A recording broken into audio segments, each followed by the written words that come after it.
It's a trust issue. Either you trust God or you don't.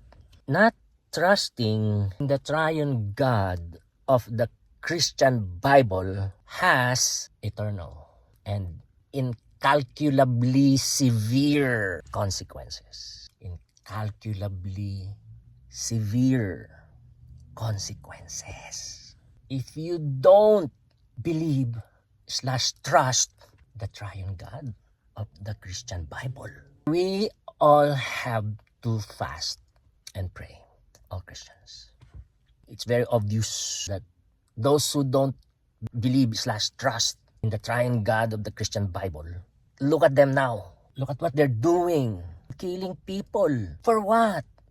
Territory. Children. Women. All over the world.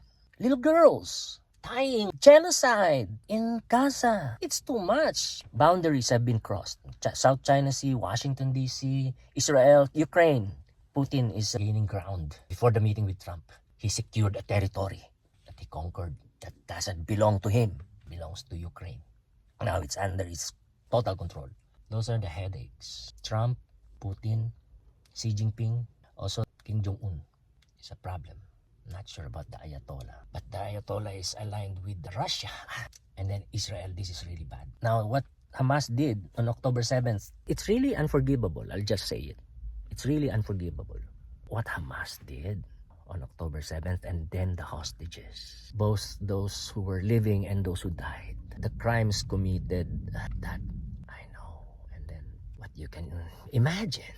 Heartbreaking. So I can understand the madness. But still, this is too much. This is genocide. Madonna is beseeching the Pope to go to Gaza. That would be great. I'd do it. It's just I can't. I don't have security. Someday, hopefully, after 3 years and so many months from now. Yeah, it's a trust issue. So they have this problem because they don't believe / trust God. They have to be in control. They have to be crazy. They have to be ruthless, brutal.